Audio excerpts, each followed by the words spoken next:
तो दोस्तों ये है गैलेक्सी वॉच 7 का डिटेल्ड बैटरी बैकअप रिव्यू। अब आप में से बहुत सारे लोग इस ट्रैप को देखकर यहाँ पे कंफ्यूज हो रहे होंगे कि भाई यहाँ पे गैलेक्सी वॉच 7 है भी या फिर कोई और वॉच है। तो मैं आपको बताता हूँ ये गैलेक्सी वॉच 7 ही है। दरअसल बात ये है, इसके साथ में जो स्पोर्ट्स बैंड आया था वो मुझे रात को पहनते हुए उतना ज़्यादा कंफर्टेबल नहीं लगता था, तो मुझे भाई टेस्टिंग करनी थी इसकी रिव्यू के लिए। तो मैंने ये एक चीपर ऑप्शन अमेजॉन से मंगवा लिया था, जो कि एक नायलॉन का फैब्रिक बैंड है, जो कि लाइट वेट भी है और थोड़ा सा ज्यादा कंफर्टेबल भी है, तो इसलिए इसके ऊपर आपको दिख रहा है। अब ये जो वीडियो है ये दोनों ही केसेस में आपके लिए काफी ज्यादा इन्फॉर्मेटिव होने वाली है। अगर आप गैलेक्सी वॉच 7 खरीदने के बारे में सोच रहे हो या फिर ऑलरेडी भी यहाँ पे खरीद चुके हो, क्योंकि अगर सोच रहे हो खरीदने के बारे में प्लानिंग बना रहे हो तो आपको इसका बिल्कुल डिटेल्ड बैटरी बैकअप पता लगने वाला है इस वीडियो के अंदर। और अगर आप ऑलरेडी खरीद चुके हो तो भाई इसकी कुछ सीक्रेट सेटिंग्स एंड टिप्स मैं आपको बताने वाला हूं, जिससे इसका जो बैटरी बैकअप है वो भी बूस्ट होगा, एज वेल इसकी जो बैटरी लाइफ है वो भी यहां पर बूस्ट होने वाली है। तो भाई वीडियो को शुरू से लेकर आखिरी तक पूरा देखना। लेकिन सबसे पहले मैं आपको बता देता हूं कि ये जो वेरिएंट है ये कौन सा है। तो ये है, जैसा कि आप साइज से ही आपको पता लग रहा होगा कि भाई ये 40 mm वाला इसका वेरिएंट है। तो जी हाँ, Galaxy watch 7 40 mm LTE variant यहां पर ये है, ब्लूटूथ वाला नहीं है, LTE वेरिएंट है। लेकिन कोई बात नहीं, जो 44 mm वाला है उसकी बैटरी बैकअप के बारे में भी इस वीडियो के अंदर आपको पता चलने वाला है। कोई दिक्कत नहीं है भाई, कोई भी वेरिएंट आप लोगे तो ये वीडियो देख लेना, बैटरी बैकअप आपके दिमाग से यहाँ पे इसका क्लियर हो जाएगा। तो देखिए, सबसे पहले यहाँ पे बात करते हैं कि भाई अगर आप ओनली ब्लूटूथ वाला वेरिएंट यहाँ पे खरीदते हो या फिर अगर आप यहाँ पे LTE वेरिएंट भी खरीदते हो, तो भी अगर आप सिर्फ ब्लूटूथ ऑन करके यूज करते हो, LTE नेटवर्क को ऑन ही यहाँ पे नहीं करते हो, तो क्या बैटरी बैकअप आपको देखने को मिलेगा। तो फर्स्ट डे मैंने ऐसा ही किया टेस्टिंग के अंदर, मैंने इसका ओनली ब्लूटूथ सारा दिन अपने डिवाइस से यहाँ पे कनेक्ट करके रखा। और भाई अगर आप मॉडरेट टू लाइट यूज यहाँ पे करते हो ब्लूटूथ को सारा दिन अपने स्मार्टफोन के साथ पेयर करके, तो भाई 2 दिन का बैटरी बैकअप आपको यहाँ पे मिलने वाला है। मतलब कि मान लो आप सुबह 9 बजे अपनी कलाई पे आप इसे बांधते हो और अपने फोन के साथ इसे कनेक्ट कर लेते हो, तो भाई नेक्स्ट डे आपको 9 बजे शाम को, रात को ही इसे दोबारा से चार्ज करने की जरूरत पड़ने वाली है। तो बैटरी बैकअप ब्लूटूथ के साथ में तो भाई इसका बहुत ही अच्छा है। और अगर आप मिक्स यूजेज यहाँ पे इसका करते हो, मतलब कि मिक्स यूज, जब ब्लूटूथ की जरूरत है तब कनेक्ट करते हो, जब फोन वगैरह चला रहे हो तो ब्लूटूथ डिस्कनेक्ट कर देते हो, तो भाई इसका बैटरी बैकअप आपको और भी अच्छा देखने को मिलेगा। अगर आप बहुत ही ज्यादा इसे इंटेंसिव यूज भी करते हो तो भी भाई कोई दिक्कत नहीं है। 1.5 दिन का, मतलब कि 1.5 डे का बैटरी बैकअप तो इसका कहीं यहाँ पर नहीं गया है। तो इसका बैटरी बैकअप ब्लूटूथ के ऊपर काफी अच्छा यहाँ पर हो जाता है। क्या यूजेज पैटर्न मेरा रहा है वो आगे बताऊंगा, लेकिन उससे पहले बात कर लेते हैं, अगर आप इसे LTE पर चलाते हो, इसका नेटवर्क ऑन करके और इसका LTE मोबाइल डेटा ऑन करके इसे चलाते हो, LTE वेरिएंट यहाँ पे खरीदते हो, तो कैसा आपको बैटरी बैकअप देखने को मिलेगा। तो भाई आप मान के चलिए, अगर आप सारा दिन इसका LTE यहाँ पर ऑन रखते हो, डेटा इसका ऑन रखते हो, तो पूरा एक दिन आपका ये आराम से निकाल देगा। मतलब सुबह अगर आप इसे 9 बजे अपनी कलाई पे बांधते हो तो शाम को 9 बजे ही आपको इसे दोबारा यहाँ पे चार्ज करना पड़ेगा। 5-6% बैटरी तब भी यहाँ पे आपकी बच जाएगी इसके अंदर। और अगर आप मिक्स यूजेज करते हो, मतलब कि जब आपको जरूरत पड़ती है तभी आप इसका जो डेटा है और जो नेटवर्क है वो यहाँ पे ऑन करते हो, वैसे बंद रखते हो अगर आप फोन वगैरह अपना हाथ में यूज कर रहे हो, तो भाई और भी अच्छा बैटरी बैकअप देखने को मिलता है। तो 1.5 डे इसकी बैटरी कहीं नहीं जाएगी। और आपका लाइट यूजेज है तो अगेन 2 दिन तक भी आप निकाल सकते हो, ज्यादा कॉल्स वगैरह मैसेज वगैरह इससे नहीं करते हो यहाँ पे, तो इस कंडीशन के अंदर। और ये तो यहाँ पे मैंने इसका बैटरी बैकअप जो आपको सारा का सारा बताया है वो यहाँ पे 40 mm इस वर्जन के बारे में यहाँ पे बताया। अगर आप 44 mm वाला इसका खरीदते हो, जहाँ पे आपको 4 to 5 mAh की बैटरी मिलती है, क्योंकि यहाँ पे 300 mAh की मिलती है, तो वहां पे तो थोड़ा सा और बैटरी बैकअप आपको ज्यादा ही देखने को मिला। तो आप मान सकते हो 1-1.5 घंटा और ज्यादा आप लगा लो इन्हीं सब यूजेस के साथ में, तो ये चीज है। लेकिन अब बात करते हैं कि ये जो बैटरी बैकअप है आपको सुनने में काफी अच्छा लग रहा होगा, क्योंकि देखिए गैलेक्सी वॉचेस के साथ में क्या है, भले आप 4 ले लो, 5 ले लो, 6 ले लो, 7 ले लो, आपको इंटरनेट पे काफी लोग रिव्यूज वगैरह में हर जगह देखने को मिल जाएंगे, यूट्यूबर्स भी, कि भाई इसका बैटरी बैकअप अच्छा नहीं है। तो मैं कैसे बोल रहा हूँ कि भाई 2-2 दिन तक का बैटरी बैकअप मिल रहा है।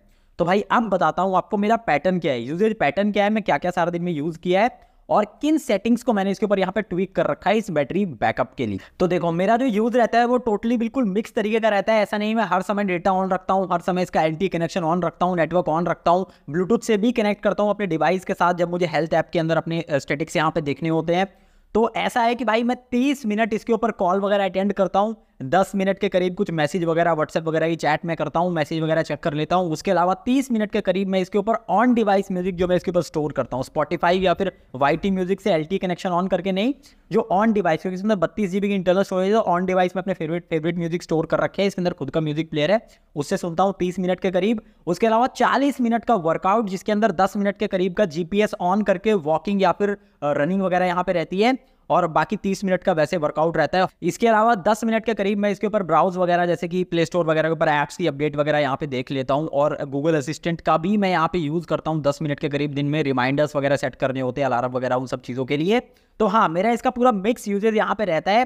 तो उस हिसाब से भाई मैं बोल सकता हूँ कि रात को जब मैं इसे चार्जिंग पे लगाता हूँ डेली दोबारा, तब भी इसकी बैटरी 30-25% के करीब यहाँ पे बची रहती है सारा दिन यूज करने के बाद भी, जो कि मैं मेरा मॉडरेट यूज यहाँ पे बोलूंगा। अब यहाँ पे अगर मैं सीधा सीधा अपना ऑब्जर्वेशन बताऊं कि किस किस चीज में, किस किस टास्क में वॉच कितनी बैटरी यहाँ पे कंज्यूम करती है, तो अगर आप इसे स्लीप डिटेक्शन के लिए यहाँ पे यूज करते हो, रात को पहन के सोते हो, तो 8 से 15% के करीब इसकी बैटरी जो परसेंटेज है वो डाउन होती है। मतलब 8 से 15% की बैटरी कंजम्पशन इसकी हो जाती है, डिपेंडिंग ऑन कि भाई आपने इसके कितने सेंसर्स यहाँ पे ऑन कर रखे हैं। जैसे कि डिफॉल्ट स्लीप डिटेक्शन में ऑन रखता हूँ, और एक टेम्परेचर जो सेंसर है स्किन का, वो यहाँ पे इसके अंदर ऑन कर लेता हूँ। जो SpO2 है, रेस्पिरेटरी रेट के लिए मेजरमेंट है, वो ऑन यहाँ पे नहीं करता हूँ। तो और इस पे भी डिपेंड करती है ये चीज़ कि आप इसे कितना टाइट या कितना लूज अपनी कलाई के ऊपर बांध के सोते हो रात को, क्योंकि जितनी बार ये आपकी स्किन से हटेगा, मतलब इसका सेंसर, ये पीछे वाला जो इसका बायोएक्टिव सेंसर है, उतनी बार ही बार बार ये आपके रिस्ट को देखने के लिए कि भाई आपके रिस्ट पे ये है या नहीं, अपना बार बार यहाँ से लाइट ऑन करेगी। सेंसर यहाँ पे इसके फ्लिकर यहाँ पे करती है लाइट्स, तो उसके अंदर भी ज़्यादा बैटरी लगती है। हाँ, लेकिन इसकी जो GPS है वो भाई काफ़ी ज़्यादा बैटरी कंज्यूम यहाँ पे करती है। तो अगर आप GPS ट्रैकिंग ऑन करके अपना वर्कआउट यहाँ पे करते हो, रनिंग वगैरह, तो आप मान के चलिए 10 से 15% के करीब जो बैटरी कंजम्पशन है GPS में इसका यहाँ पे लग जाता है। LTE खरीदते हो, LTE डाटा ऑन करके यहाँ पे इसके ऊपर आप म्यूजिक सुनते हो स्पॉटिफाई या YT म्यूजिक पे, तो 10 से 20% का बैटरी कंजम्पशन उसका आप लगा लीजिए। लोअर साइड 10% ज़्यादा सुनते हो तो 20% यहाँ पे। उसके अलावा आइडियल ड्रेन की यहाँ पे बात की जाए, मतलब कि अगर आप इसे रात को रख के छोड़ देते हो, आपने पहन नहीं रखी कलाई एक पे किसी भी टाइम इसे, तो अब मान के चलिए आइडियल ड्रेन इसका 5% के करीब है, उससे ज़्यादा यहाँ पे नहीं होता है। अगर आप इसे यहाँ पे फ्लाइट मोड पे यहाँ पे रखते हो तो भाई आइडियल ड्रेन इसका काफ़ी कम है। हाँ, लेकिन यहाँ पे एक चीज़ मैं क्लियर करना चाहूँगा भाई, एक बार आप इसका डेटा ऑन कर देते हो, LTE ऑन कर देते हो, तो भाई इसका बैटरी कंजम्पशन भाई बहुत ज़्यादा बढ़ जाता है। LTE वैसे आप ऑन रखते हो तो कोई दिक्कत नहीं है, आपकी कलाई पे बंधी हुई, आप कुछ कर नहीं हो, लेकिन इसका डाटा आपने LTE ऑन कर दिया और उसके बाद आप इसके ऊपर कोई टास्क कर रहे हो, प्ले स्टोर के ऊपर कोई ऐप सर्च कर रहे हो, या फिर इसके ऊपर कुछ ब्राउजिंग कर रहे हो, इस तरह काम कर रहे हो, तो भाई आप मान के चलिए हर 2 मिनट में 1% बैटरी यहाँ पे वॉच खा जाती है डेटा ऑन के साथ LTE के अंदर। वैसे मोबाइल डेटा आप ऑफ कर देते हो, नॉर्मली नेटवर्क आते रहते हैं, तो उसके अंदर कोई खास इसका बैटरी कंजम्पशन ज़्यादा यहाँ पर नहीं है। कॉल्स वगैरह ले सकते हो, लेकिन अगर आपको जब डेटा की जरूरत हो तभी ऑन करो, वैसे इसका बंद रखो। तो ये चीज़ है। फिर भी अगर आप इसे बिल्कुल, मैं बोल रहा हूँ, यूज करते हो, रंज के यूज करते हो सारा दिन, फिर भी एक दिन तो आपका यहाँ पे निकाल ही देगी। अब फाइनली यहाँ पे हम बात करते हैं कि मैंने किन सेटिंग्स को ऑन कर रखा है, इसके ऊपर क्या कुछ ट्वीक कर रखा है जिस वजह से मुझे बैटरी बैकअप यहाँ पे देखने को मिल रहा है। सबसे पहले मैंने इसकी जो एनिमेशंस है वो यहाँ पे टर्न ऑफ कर रखी हैं। जी हाँ, एनिमेशंस मुझे कोई ज्यादा काम की भी यहाँ पे नहीं लगती हैं, थोड़ी सी आई प्लीजिंग लगती है, लेकिन उससे बैटरी बैकअप ज्यादा खर्च होती है, तो भाई क्यों ऑन करनी है। तो एनिमेशन टर्न ऑफ कर रखी है। उसके बाद ऑटो वर्कआउट डिटेक्शन जो फीचर है वो भी मैंने इसका ऑफ कर रखा है, जो कि कोई ज्यादा काम का भी नहीं है, बता रहा हूँ सही में वो अच्छी तरीके से वर्कआउट डिटेक्ट नहीं करता है। आप वर्कआउट 5-10 मिनट का कर लेते हो तब जाके डिटेक्ट करता है यहाँ पे, तो उसके साथ दिक्कत है भाई, तो वो भी मैंने ऑफ कर रखा है। इसके अलावा इसकी जो फ्रीक्वेंट सिंकिंग है स्टेप्स के अंदर जाके, वो भी मैंने यहाँ पे ऑफ कर रखी है। तो अगर आप ब्लूटूथ वेरिएंट यूज करते हो, सारा दिन अपने स्मार्टफोन से कनेक्ट करके रखना चाहते हो अपनी वॉच को, तो जो फ्रीक्वेंट सिंकिंग है उसे यहाँ पे ऑफ कर देना, उससे भी आपकी बैटरी बचने वाली है। अब इसके बाद अगली चीज जो मैं इसके ऊपर यहाँ पे ऑन करके रखता हूँ वो है भाई पावर सेविंग मोड। जब कभी मैं वर्कआउट नहीं कर रहा होता हूँ और बार बार मुझे अपनी वॉच को ऐसे नहीं देखना पड़ता है, उस टाइम पे मैं मतलब कि इसका जो पावर सेविंग मोड है उसे ऑन करके रखता हूँ। अब पावर सेविंग मोड में होता क्या है, एक तो इसका जो चिपसेट है वो लो फ्रीक्वेंसी के ऊपर काम करने लगता है, और जो इसका राइज टू वेक वाला फीचर है, मतलब कि ऐसे आप हाथ को करते हो तो जो स्क्रीन है वो यहाँ पे लिट अप हो जाती है, तो वो फीचर उसके अंदर काम करना बंद कर देता है। लेकिन आपको ज्यादा पता नहीं लगेगा, बस तब पता लगेगा जब आप ज्यादा स्क्रॉलिंग वगैरह करोगे, क्योंकि जो चिपसेट है वो लोअर फ्रीक्वेंसी पे काम करने लगता है, तो परफॉर्मेंस थोड़ी सी कम हो जाती है, बस इतना ही है। अब फाइनली बात कर लेते हैं इसके चार्जिंग टाइम के बारे में। जैसा कि आपको पता है कि गैलेक्सी वॉच 7 के साथ जो चार्जिंग स्पीड है वो थोड़ी सी यहाँ पे बढ़ा दी गई है। 15 वॉट को यहाँ पे सपोर्ट करता है, जो कि वायरलेस चार्जिंग आता है इसके साथ, डॉक छोटा सा। तो देखिए, अगर आप इसे बिल्कुल 0 पे या 1% पे करके चार्ज पे लगाते हो तो ये 1 घंटा 40 मिनट के करीब ले लेगा। 1 आवर 40 मिनट्स लग जाएंगे इसे 0 to 100 या फिर 1% से लेके और 100% पे चार्ज होने में। लेकिन मैं आपको रिकमेंड करूंगा, आपकी बैटरी की हेल्थ अच्छी रहे, लॉन्जिविटी आपकी बैटरी की यहाँ पे बनी रहे, तो उसके लिए आप 8 या फिर 10% तक इसकी बैटरी आए तभी से चार्ज पे लगा दीजिए। अगर आप 10% बैटरी पे ही इसे चार्ज पे यहाँ पे लगा देते हैं तो मान के चलिए 1 घंटा 30 मिनट में आपकी जो इसकी बैटरी है पूरी 100% चार्ज हो जाएगी।